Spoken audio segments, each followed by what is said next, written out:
This reading is a sermon delivered by Joseph Warren, Roxbury Latin, class of 1755, at the Old South Meeting House in Boston on March 6, 1775.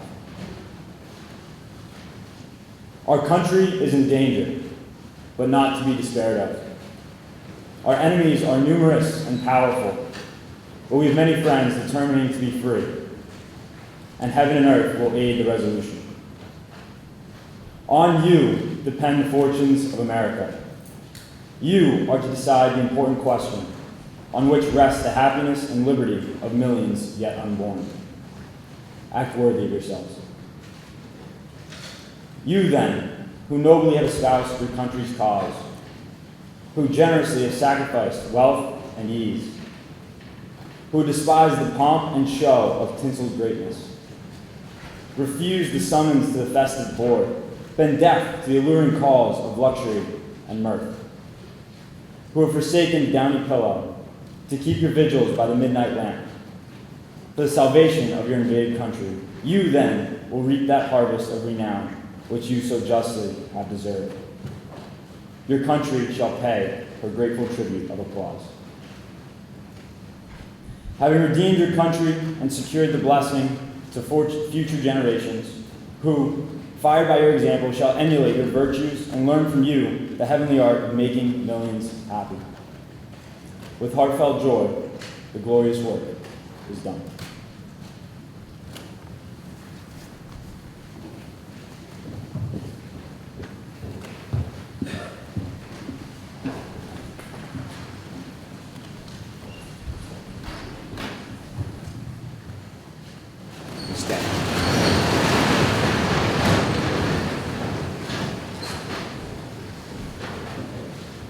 In peace we pray.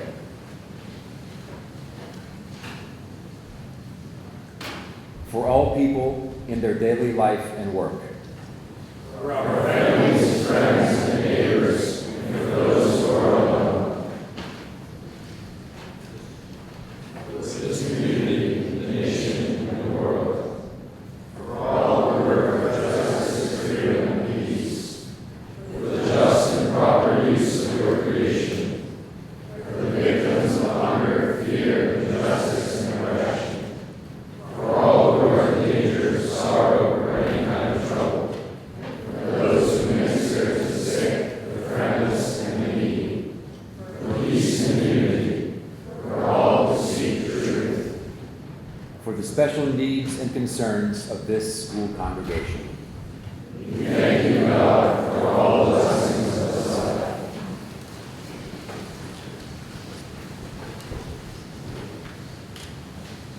Dominus vobiscum. Et cum spiritu tuo. Oremus. Pater noster, qui es in caelis, sanctificetur nomen tuum. Adveniat regnum tuum. Fiat voluntas tua, sicut in caelo et in terra. Panem nostrum quotidianum da nobis hodie, et dimitte nobis debita nostra, sicut et nos dimittimus debitoribus nostris. Et ne nos inducas in tentationem, sed libera nos a malo. Ma tuum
teachers and scholars of the oldest school in continuous existence in North America, good morning and welcome back.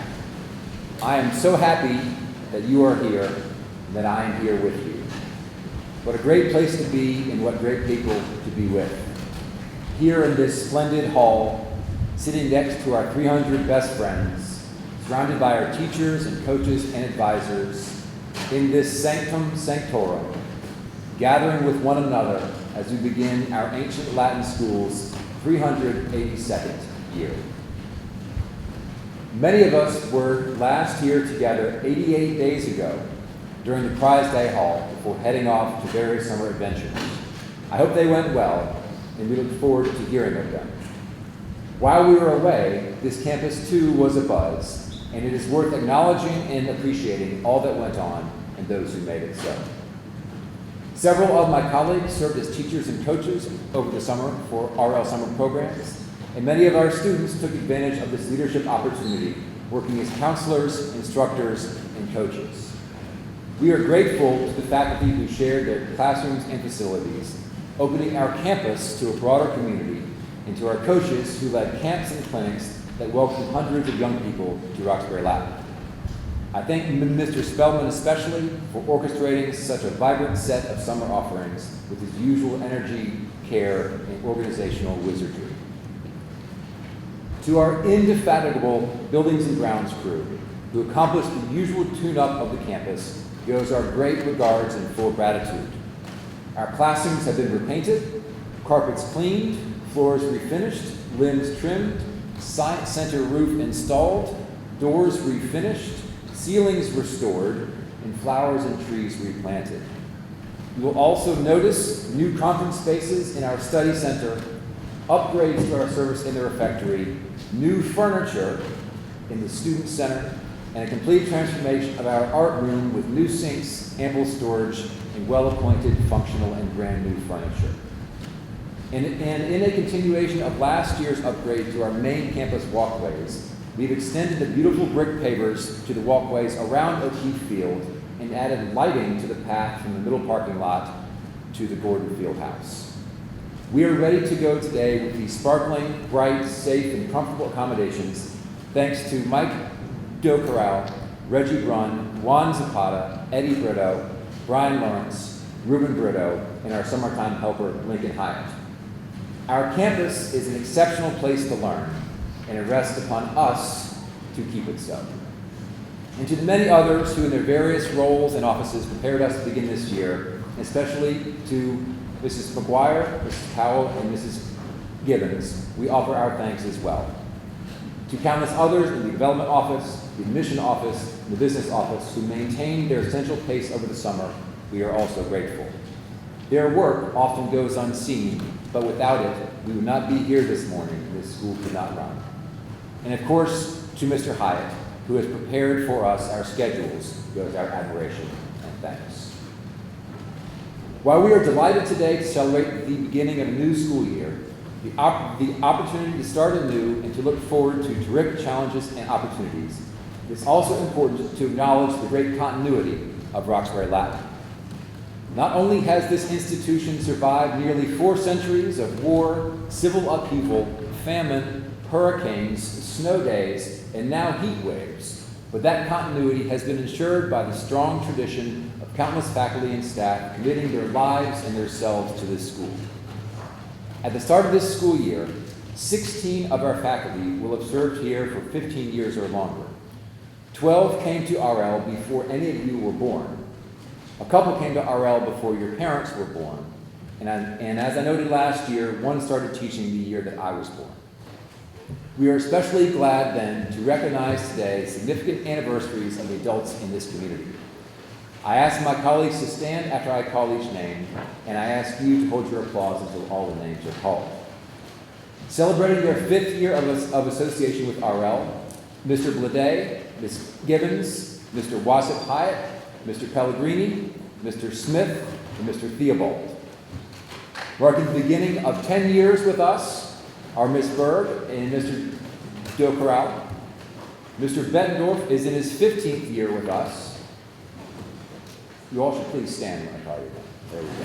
All right. Dr. Levy has been with us for 20 years. Mr. Walsh is celebrating his silver anniversary, his 25th year. And of course, Mr. Mo Randall, who begins his 51st year, golden +1, making him the longest serving RL faculty member ever. So, for Mr. Bleudet, Ms. Gibbons, Mr. Hyatt, Mr. Pellegrini, Mr. Smith, Mr. Theobald, Ms. Berg, Mr. Dockeral, Mr. Bettendorf, Dr. Levy, Mr. Walsh, and especially Mr. Randall, a round of applause.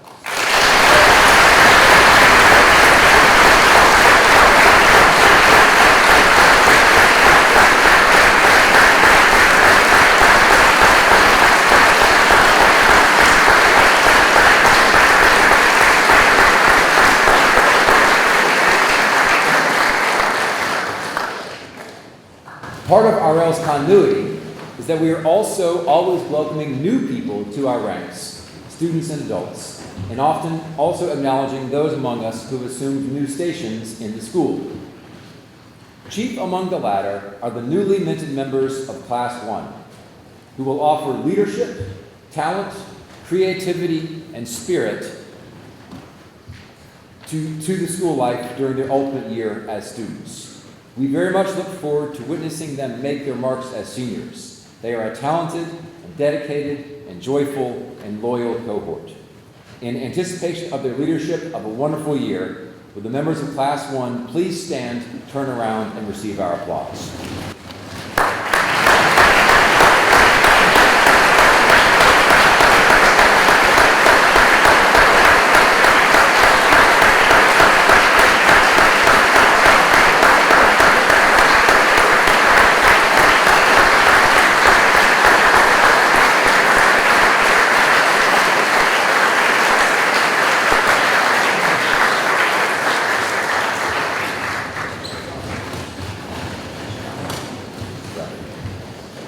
At the other end of the room, in the gallery, sit the remarkable new members of Class 6, the great class of 2032. Of the 201 applicants to the 60 class, these 46 were chosen.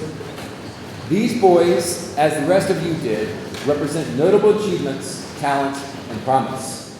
They hail from 27 different communities, including Belmont, Cambridge, Canton, Chestnut Hill, Dover, Hingham, Lexington, Medfield, Milton, Needham, Newton, Randolph, Walpole, Wellesley, Westwood, Winchester, and from the City of Boston neighborhoods of Back Bay, Charlestown, Dorchester, Fenway, Jamaica Plain, Roslindale, Roxbury, South Boston, South End, and West Roxbury, and also from the state of Michigan.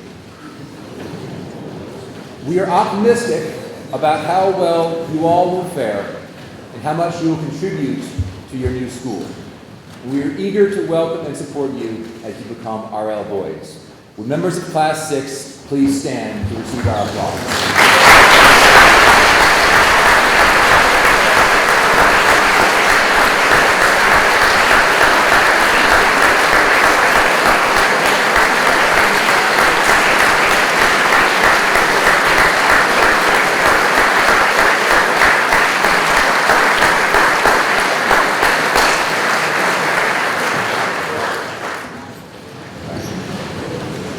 Good looking bunch. There are also 17 new boys in Class 4 and 1 new student in Class 5. They too were chosen from incredibly selected pools of hundreds of applicants and have earned their places in our midst today. Will the new boys in Classes 4 and 5 please stand?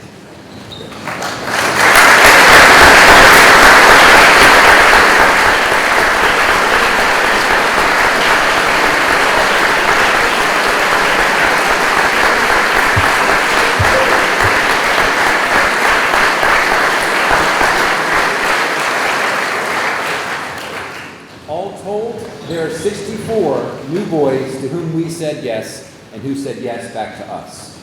We are so excited for those affirmatives. I'm sure that over the next few weeks, you will welcome them all to Roxbury Latin, that you will learn their names and help them learn yours as they join our band of 303 brothers. Remember back to your first days and how appreciative you were of those older boys who reached out to you. We also welcome an exceptionally talented group of new faculty and staff to campus in the fall, thanks to the good work of Assistant Head of School Program Dr. Dunn, as well as to the many department chairs, teachers, and leaders who helped bring these talented folks to our midst. It is quite a group, and I know that we will greet them with open arms. When I call your name, would you please stand up to be recognized? First of all, there are two new arrivals who will enhance our college counseling office. Joining Mr. Walsh, who will continue to lend his experience and expertise as our Senior Director of College Counseling, and Mr. Reynolds, who will remain in a part-time capacity as our College Counseling Associate. Mr. Rob O'Rourke. Mr. O'Rourke will become Roxbury Latin's new Director of College Counseling. Mr. O'Rourke comes to us with a deep and distinguished background in schools. At Georgetown University, his alma mater, Mr. O'Rourke served for 5 years as an admissions officer, assistant director of admissions, and eventual senior director of admissions. Feeling called to work more directly with students, he moved to the Groton School, serving for 8 years as the associate director of college counseling, as well as the school's director of community engagement and service, and teaching an ethics class. For the past 4 years, he has served as the director of college counseling at Boston University Academy. Mr. O'Rourke graduated Phi Beta Kappa from Georgetown with a double major in theology and Spanish, and earned a Master of Theological Studies from the Harvard Divinity School. Most notably, he is described by all who have come into contact with him as a wise, caring, and perceptive leader and advisor. Megan Fraker will serve as our Associate Director of College Counseling, making the move to West Roxbury following 4 years as the Director of College Counseling at Xavier High School, an all-boys school in New York City. Before that, she worked as the founding Dean of College and Career Services for the Brooklyn campus of Achievement First, one of the most successful charter school networks in the country. She knows our school well, having served for 6 years as the Dean of High School Placement and Graduate Services at Excel Academy in Boston, guiding a number of her most successful charges to Roxbury Latin. She holds a BA in English Writing from St. Lawrence University and certificates from Columbia and the Boston University School of Management. She will begin full-time in November, when she will begin working especially with the boys in the class of 2028. We look forward to welcoming her knowledge and energy to the college counseling team. We also have new arrivals in our athletics department and our business office. Steve Brennan joins RL as new head varsity football coach and assistant director of athletics. Mr. Brennan's resume as a football coach is long and wide-ranging, including most recently serving as associate head coach and offensive coordinator at MIT, where he coached for 15 years and helped transform the Engineers from a 2-win program to a 10-win program with 4 conference championships. In addition, he served for 1 year as offensive quality control coach at Harvard University and for 5 years early in his career as an assistant at another ISL school. Mr. Brennan comes to us with experience in education as well, having worked as a preschool teacher at Hanscom Air Force Base and special education paraprofessional in Cambridge Public Schools. He holds a BS in sociology and a master's in sports leadership from Northeastern University. He will work within the athletics department as well, coach third baseball, advise students, and serve in other roles within our curriculum. Andrea Larkin joined Roxbury Latin as our business office associate this spring. She brings with her more than 30 years of experience working in business and accounting, having held roles in a wide range of businesses and universities. She's not here right now because she's working very hard, making sure. Oh, where is she? Oh, there she's up top. She's up top. I'm sorry. Look up top. There she is. Sorry, Ms. Larkin. Most recently, she worked as staff account controller at Boston Mutual Life Insurance. She earned a BS in accounting with honors from Merrimack College and will work alongside members of our business office to ensure the accurate and efficient processing of tuition, financial aid, annual fund dispersal, and payments and expense management. Her work is essential to making this place run. We are fortunate to have added 2 new people to our development office as well. Sue McCrory returns to Roxbury Latin as our Director of Stewardship, building long-term relationships and managing important connections with the school's alumni, parents, and other donors. Dr. McCrory knows us well, having taught art history and Western civilization, as well as leading trips for boys and giving halls on art history for almost a decade. She has spent the past 3 years at Holy Cross as the Assistant Director of Study Abroad and maintains deep ties with the art and history communities in the Boston area. With a BA in art history from Duke University and a PhD in the history of art and architecture from Harvard, Dr. McCrory will also teach History 7 and will play an integral role in our independent study program. We are so pleased to welcome her back to campus. Robert Crawford, class of 18, returns to Alma Mater this fall to work on our annual giving and alumni engagement efforts as a development officer. After graduating from RL, Mr. Crawford matriculated at Dartmouth College, where he earned his BA in government and Spanish before moving to Chicago, where he worked for 4 years as a consultant for Blueprint Talent Group, attracting and hiring top talent for high-growth companies. Mr. Crawford began at Roxbury Latin in 9th grade, and throughout his time here, he was well regarded as a top academician, class officer, athlete, and good citizen. As a senior, he was cross-country and baseball captain, won the Spanish Baseball and Publication Prizes, and served as editor of the yearbook. He will put all his talents to use, engaging other alumni and RL families as part of our consequential development efforts. We are also fortunate to add Megan Murray to our athletic staff to serve as our first ever assistant athletic trainer. Ms. Murray comes to us highly regarded for that role, having served as the assistant athletic trainer at Brooks School for the past 3 years. Prior to that, she served as athletic trainer, athletics coordinator, health and wellness teacher, and dorm parent at the Fay School for 4 years. She is no stranger to Roxbury Latin either, having worked at RL summer programs for the past 4 summers. She graduated with a BS in education and a major in athletic training from the University of Georgia, where she did clinical rotations with her nationally ranked gymnastics and football teams. I'm sure she will take care of our athletes as well with great skill. And as you all know, the Penn Fellows program is an essential part of our school, bringing talented and aspiring young teachers to Roxbury Latin to enrich the lives of our boys and faculty. We have 2 new fellows this year. Luke Miller graduated in May from Tufts University with a BS in physics and a minor in mathematics.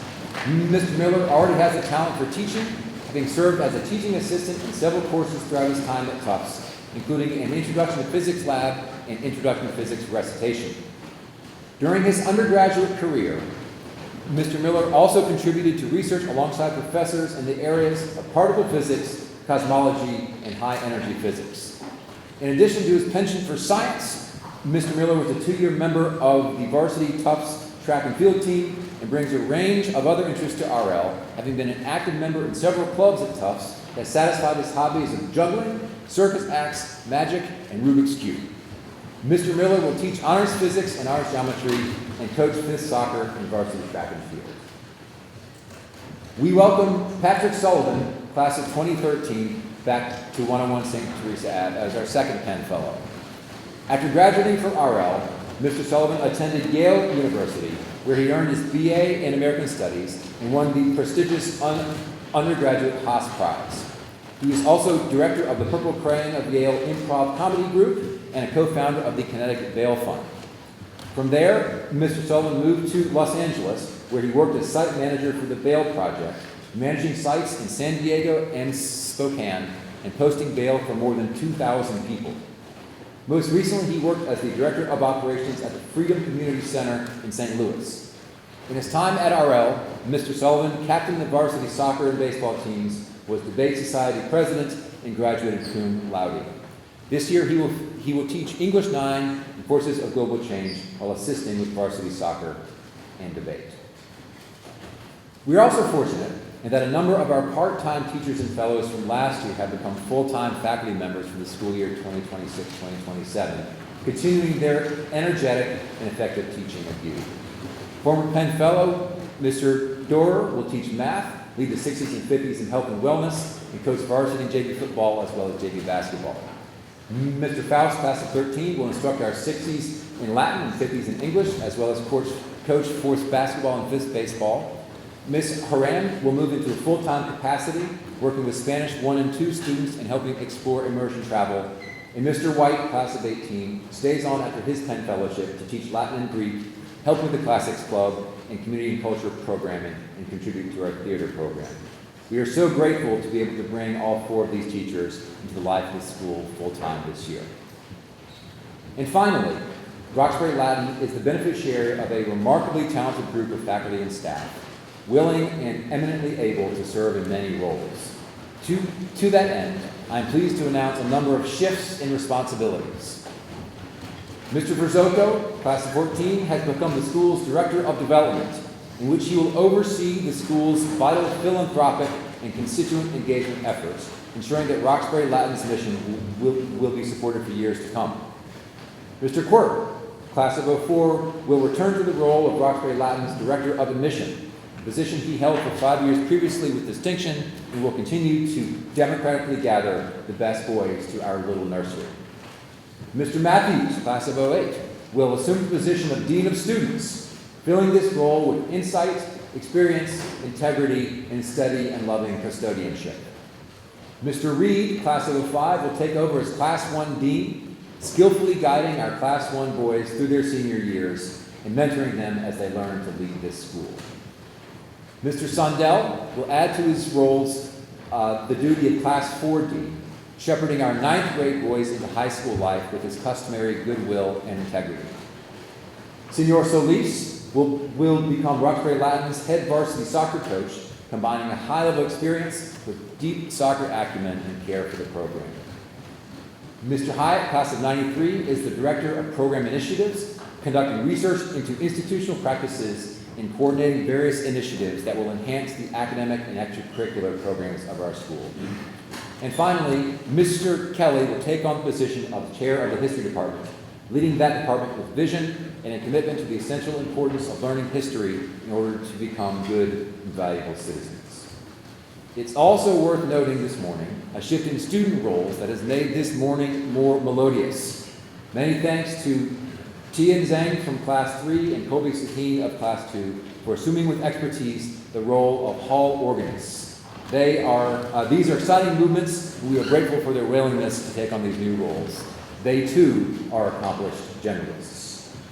In all, what a remarkable group of educators, faculty, and students. We are indeed fortunate. Let's please give them all a round of applause.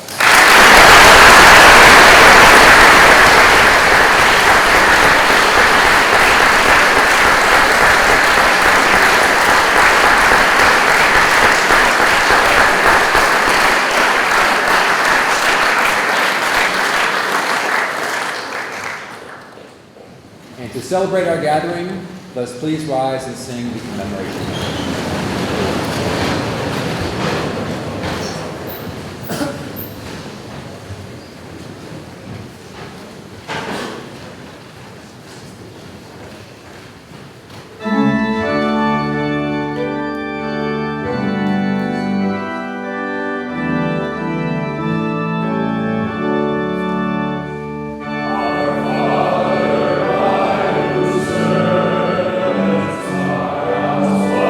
Will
Please be seated.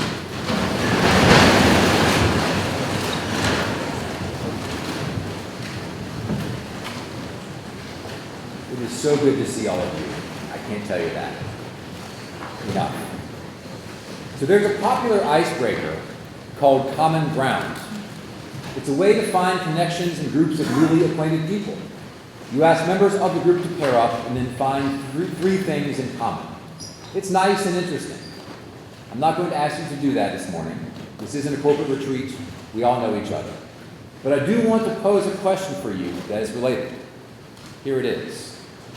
What do Mr. Randall, a raccoon, and a magnolia tree all have in common?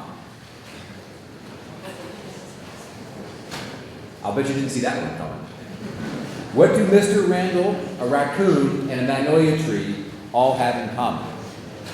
I know it sounds a bit like opener to a joke or a riddle, but it's a good question. It's certainly not an easy one to answer. So let's work through it. All right. Mr. Randall and the raccoon are both scruffy, gruff competitors that you would want to meet in a dark alley, but those don't have anything to do with the magnolia.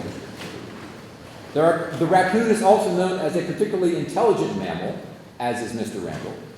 Again, not the magnolia, which is a plant. The magnolia and the raccoon are both natural species, so perhaps that's a path to pursue. A quick Google search turned up a statement that, quote, raccoons often climb up into the broad branches and dense foliage of magnolia trees to hide or rest their young. Okay, good. But then it notes a magnolia is a plant, a raccoon is a mammal. So there goes that theory as well. As for Mr. Randall and the magnolia, I'm not sure what they have in common. Maybe they both start with M. Botanists have found fossils of magnolias that are 95 million years old, and Mr. Randall, well, maybe a better way to say is that magnolias are evergreens, and some might say Mr. Randall is the same. But raccoons are, in the grand scheme of things, a relatively recent species, so we fall short there as well. So it appears that this is more a Delphic riddle than perhaps an icebreaker. So let me help you. Mr. Randall is a hockey coach and a football coach. He's a teacher of English, a professor of Latin. He's an advisor and assistant class dean. He can as easily talk about As You Like It as he can dissect a goalie's crease movement. He has a remarkable knowledge of World War II era planes. Play a Beatles song and he can name it in under 3 seconds. Ask him about the Patriots and you may get a sermon on Petronius. Mr. Randall is many things. He is, we might say, the consummate generalist. Well, as it happens, so too is the raccoon. First of all, the raccoon is a fascinating animal. It's known for its extremely dexterous front paws and its ringed tail. Its mask-like facial fur makes it a popular figure in mythologies of indigenous peoples. It's noted for its intelligence, and some say its cunning compares to that of the fox. The raccoon is also remarkable because of its versatility. It has a natural habitat that includes most of North and Central America. It can adapt to urban environments as well as the wild. It is omnivorous, eating berries, insects, eggs, and various small animals. The raccoon thrives as a species because it is, too, a generalist. And the magnolia is also one of nature's marvels, a species that is 100 million years old. It has one of the most beautiful aromatic scents. It is in the state flag of Louisiana and Florida. It symbolizes good luck in Georgia. Its bark and flowers have been used for centuries in traditional medicine. And one of the reasons it has thrived is that, in addition to being one of the first plants to evolve to having both male and female in the same flower, it has a very open cup, which allows any pollinator to come along and get a taste of its nectar. Other plants, such as the orchid, have very specific pollinators, often only 1 or 2 species. The magnolia, though, evolved for all sorts of insects to use and has flourished. The orchid is delicate and a specialist. The magnolia is hardy and, as you might have guessed, a generalist. And so that is where I'd like my talk today to go. Not to raccoons, as interesting as they might be, nor to magnolias, as much as they remind me of my bedroom at home, which was shaded by one of the biggest magnolias you'll ever see, nor to Mr. Randall, who is one of the most fascinating people you will ever meet, but rather to the generalist. 2 years ago, in my very first hall at Roxbury Latin, I spoke of the handshake as an expression of our community. I offered a history of the handshake, as well as its place at Roxbury Latin. I spoke about how it expressed our commitment to each other, to the school year, and to this community. Last year, I spoke of the noise that surrounds us, and the value of Roxbury Latin as a place where we can quiet that noise and come together around those things that we believe in. This year, I want to elaborate on one of those things that we believe in, the generalist. So let's start with what we actually mean by the term generalist. We use the word a lot, and it's worth plumbing a little deeper into what it means. A generalist is someone who has a broad range of knowledge, skills, and interests across multiple fields and environments. A broad range of knowledge, skills, and interests across multiple fields and environments. A generalist then has breadth. A generalist experiences a range of topics and approaches. The term suggests high adaptability and fast learning. The roots of the word are from the Latin generalis, which means relating to all, which comes from genus, which means kind or sort. It is often used in contrast to the specialist, one who is devoted to a particular pursuit. More on that later. A generalist, then, is someone who has breadth, who engages in a collection of topics, who develops a range of skills. The concept itself has deep roots. Indeed, as our classics travelers learned this past June, the ancient Greeks believed very much in the generalist. They believed that the development of the mind was in concert with the development of the body, both of which were in concert with the development of the soul. The Pan-Hellenic Games, whose sites our boys traveled to in Olympia and Delphi and Nemea and the Isthmus, weren't just athletic contests. They were also artistic competitions, poetry contests, theater festivals, music competitions. The temple at Delphi is 100 yards from the theater, which is right next to the stadium. The Greeks believed that taking part in a range of activities was the best way to praise the gods and the best use of the human spirit, engaging the body, the mind, and the soul. The Romans, as they always did, adopted this approach as well. You may have heard the phrase, mens sana in corpore sano. You may also have seen it on the wall in our weight room. This was an important phrase for the Romans and comes from Juvenal's satire, in which he wrote, "You should pray for a healthy mind and a healthy body. Ask for a stout heart, for assuredly the only road to a life of peace is virtue." His text was based in turn on the Greek author Thales, who had posited, "What man is happy? He who is healthy in body, resourceful in spirit, and well-trained in nature." This generalist concept was powerful in the Renaissance too, as Europeans revived the traditions of classical antiquity. When I was growing up, the term Renaissance man was a popular one. It meant someone who could do it all. It referred to the great polymaths of the Renaissance, like Leonardo da Vinci, who believed math and philosophy and theology and art and literature all entwined. A polymath, by the way, was how they described the generalist. A wonderful term based on the Greek poly, meaning many, and menthene, meaning to learn. A polymath, like a generalist, learned many things. The ideal Renaissance gentleman, as described in pamphlets like Castiglione's The Courtier, was expected to speak several languages, play a musical instrument, write poetry, and so on. In the Enlightenment, the notion of a liberal education, a free education, based on generalism continued to flourish, and men like John Locke, Ben Franklin, and Thomas Jefferson, who were at once scientists and philosophers and authors and poets and mathematicians, thrived. This idea and this ideal has resonated through the history of our ancient school as well. Indeed, the term generalist first emerged in the English language in 1606, when John Eliot was 2 years old. Our founder, while he likely never used the term, saw the purpose of this school as preparing young men for public service to church and commonwealth through an education in literature. Our most famous alumnus, Joseph Warren, whose words you heard in the reading, was the quintessential generalist. Trained as a physician, he was also a famous orator, a politician elected president of Massachusetts Provincial Congress, a poet who penned the song Free America, and a major general in the Continental Army. Our second founder, William Collar, who taught and led Roxbury Latin in the 19th century, believed in a broader education as well and added chemistry and geometry and literature and even athletics to the standard curriculum of math and Latin and Greek.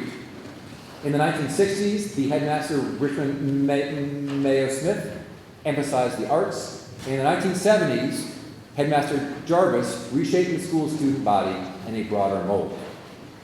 Our catalog from the late 1970s proclaims that, quote, the school seeks students of good character and demonstrated academic ability who want to take advantages of the opportunities for growth at Roxbury Latin. He will bring to the school a broad range of backgrounds, talents, and interests. And it was Mr. Randall himself who a few years later first applied the term generalist to that ideal. And of course, Headmaster Brennan loudly and clearly amplified our hopes for generalist boys and faculty. Indeed, at Roxbury Latin, we are surrounded by accomplished generalists. Our faculty is full of them. Look at Mr. Opdyke, musician, mathematician, baseball coach, or Dr. Dunn, physics teacher, college runner, professional pianist, or Mr. Piper, computer scientist, woodworker, robotics guru, and a cappella singer, or Dr. Coster, French PhD and professional dancer. And you too. I see boys walking up from football practice to jazz band, or from soccer practice to rehearsal in the Smith Theater. I see Kurtaman competitors and Exelon winners who are also singers and athletes. A soccer goalie who wins the art prize. A wrestler who gives a recital hall. A Latonic troupe filled with varsity athletes, and so on. Now, I will note that sometimes the term generalist gets a bad rap. Some people associate it with shallowness or dabbling, with sampling things but never getting involved, with a lack of depth, with words like dabbler or tinkerer or hobbyist or dilettante, with someone who doesn't get engaged. But that's not what we mean here. We don't mean someone who only dabbles or tinkers. We also don't mean someone who does everything. Being a generalist isn't about counting. There isn't a number of things that you do that makes you a generalist. Not 3 or 5 or 8 or 10. There's no magic definition or badges to earn.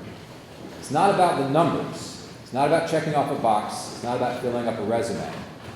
It's about trying more than one thing. It's about engaging meaningfully. It's about having depth as well as breadth. Ultimately, I would argue that being a generalist at Roxbury Latin is about your approach. It's about a willingness to try something new. It's about a willingness to take a risk. It's about curiosity. It's about cultivating habits of body and mind and spirit. A generalist at Roxbury Latin doesn't necessarily do everything, but he learns from everything. He seeks to make connections. He draws on multiple experiences. He appreciates multiple perspectives. And he embraces the approach of a generalist. So that's what a generalist is, and that is his legacy here. But what about the value of being a generalist? Why do we here think it is so important? Why is it so central to Roxbury Latin?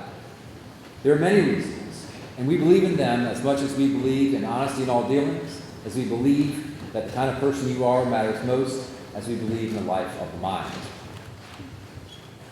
We believe that being a generalist teaches you empathy. Experiencing different modes of thinking, whether sitting in an English class, reading Frederick Douglass's narrative, or attending a community forum discussion about college pressures, or playing 60 soccer, you are opening your mind to new experiences. When you do that, as you experience new things yourself, you are exposed to how others think, how others experience things. That makes you a better person, and a better, more empathetic member of this community. We believe that being a generalist makes you a better learner. You can synthesize and connect across disciplines. You can see where a biological term draws on a Latin root, where a mathematical principle enhances the perspective in your painting, where the understanding of a historical moment adds context and meaning to a Glee Club song, where your pass blocking technique as a football guard helps your footwork as a post player on the basketball court, where developing a sense of spatial awareness on the hockey rink helps you track a fly ball. By broadening your approach, you can see connections where others see differences. We believe that being a generalist helps you find a passion or talent that you didn't know about. You are trained here in academic skills, how to manage your time and how to work hard. But you will only discover what you are good at, and more importantly, what you are passionate about, if you try new things. There are many ways to be a boy at Roxbury Latin. You can be a scholar, or an athlete, or a singer, or a chemist, or a lacrosse player, or a roboticist, or a linguist, or you can be a combination of those things. But you won't know what those things are if you don't try them. Only if you position yourself to find new passions will you find them. We believe that being a generalist makes you a better person. You learn to take risks. You learn to interact with new people. You learn how to stretch yourself. You learn how to be uncomfortable. You learn humility. You learn to fail and to succeed. Sometimes it is great to be the best player on a team, and it's equally great to be the worst player on that team. You can be a leader in either situation, and you can learn from either situation. All of this will make you a better adult, too. A better parent, or spouse, or employee, or leader. In all of those situations, you will have, at some point, you will have to display the skills and inclinations of a learner. You will have to see experiences from a different lens. You will have to grapple with failure and with novelty. You will have to take risks. You will have to understand different perspectives. If you have experience as a generalist, you will be better at all those things. And on a side note, while we are talking about the future, I would also argue that being a generalist prepares you for the ever-changing world of AI. You can know which prompts to ask if you can think and communicate clearly. You can know how to synthesize what you find, which paths to pursue, how to make use of the information you get, if you can make connections across disciplines. You can be a better judge of output if you have a broader perspective. It is no coincidence, I think, that Daniela Amodi, the co-founder of Anthropic, said recently, "If you want to describe me, I'm a generalist," she said. She had gone to college on a flute scholarship, majored in English, worked in politics for a congressman, moved to tech, and helped transform ChatGPT-3, and then founded Anthropic. Having an appreciation for all these different disciplines, she told an interviewer, that is the truest expression of what I have learned. The ability to make connections, to see things from different angles, to think, to judge, to have breadth as well as depth. That is what makes us human, and that is what will help us benefit the most from AI. And finally, there is, I believe, a moral component to being a generalist. You have been given many gifts. You are in a place where you have the opportunity to explore and grow those gifts. A community that makes it possible to do multiple things and then encourages you to do those things. You have an obligation to yourself and to those around you to make use of those talents. You have an obligation to explore the ones you don't know that you have yet. The student handbook notes the expectation of the diligent use of one's talents. This means not just using your talents to the best of your ability in the activity in which you're involved. It means using all of your talents and exploring new ways to do so. Try a new sport. Act in the play. Take an art class. Do it for yourself, do it for your classmates, and do it for your school. At some level, we need you to be a generalist. We are a small school, and we can't function without everyone pitching in. It does seem in American culture these days that being a generalist is under attack. The forces of specialization are growing, telling us to focus on one thing at a very early age, on one discipline, on one sport, on one career path. We are told to be pointy, not broad, to pursue a single passion, not many. That is the noise I was talking about last year, and I believe that it is noise. Specialization at a young age is narrow. In a sport, it can lead to overuse of muscles and joints and can cause injury. In an intellectual pursuit, it can cause blinders and inhibit real growth. It can keep you from fully engaging in your community. And in this way, I would argue that Roxbury Latin is countercultural. The broader culture, which is malleable and flighty and responsive to whims, is telling us that it's better to specialize. At Roxbury Latin, we believe otherwise. And by the way, much of the data agrees with us. A survey released a few years ago showed that 94.7% of NCAA Division I athletes played multiple sports. A study by 2 Michigan State researchers showed that Nobel Science Prize winners are 5 times more likely than typical scientists to have hobbies in woodworking, 12 times more likely to write fiction, plays, and short stories, and 22 times more likely to perform, sing, or act in their spare time. This is not to say that specialization is bad or wrong. Far from it. At some point, you will want to drill down more. You will want to deepen your knowledge and your experience. But when you do that, you will be the better for it because you have been a generalist here. You should be a generalist now so you can specialize later. You should be a generalist now so you can figure out what you love. You should be a generalist now so you can gather a range of experiences and approaches that will make your lives richer and make you a better, fuller, more engaged person and member of this community. And so, as we start this new school year, as we welcome each other back to campus, as we shake each other's hands and embark upon the journey of the 2026-2027 school year, I want you all to have a most wonderful year.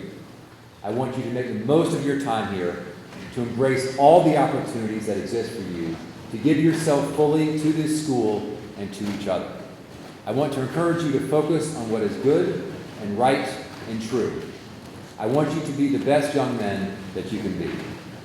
Have a great year.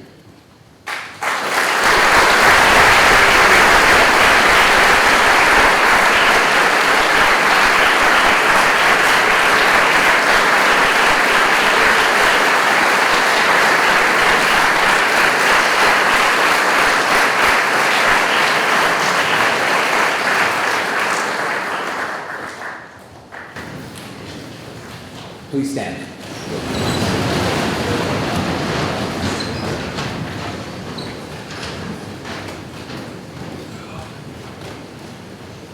To everything there is a season and a time to every purpose under heaven. In this season, we renew our gathered celebration of productivity and possibility and affirm the oneness of our mission to strive and to serve. O God, who knows us in all our seasons, keep a watchful eye on us, teachers and scholars, as together we forge a thriving congregation. Remind us always of the virtues of the committed participant, daring to try, willing to suffer failure, eager to learn from whatever the outcome, whatever the process. Challenge us to be better friends, colleagues, and scholarly companions as we acknowledge our faults and failings and seek improvement in our ways and wherefores, and the deepening of our faithfulness to that which is good and true and beautiful. Love us when we win, and love us when we lose. Teach us to learn from both. Help us to look beyond the single contest, the failed audition, the botched test, the hurtful comment. And inspire us to love one another, doing well by doing good, extending a helpful hand, offering an encouraging word. Keep us grateful for our lives, for our privilege, for our possibility, for the company of these fellow travelers, and cradle us always in your love. We pray together. Amen. And now, will you please greet and welcome one another to this new school year by passing the sign of peace.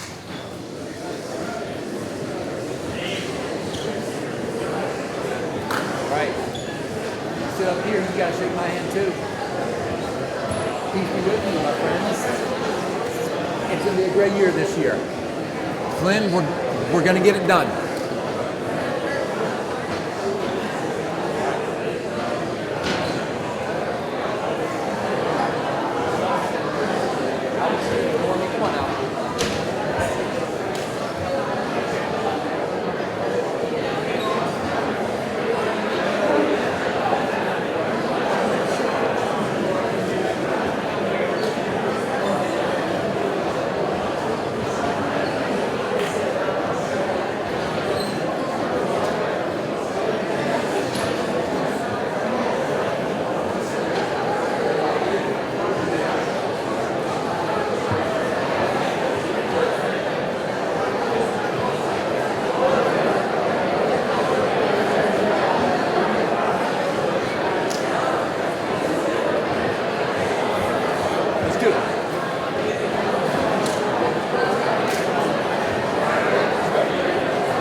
So great to be back.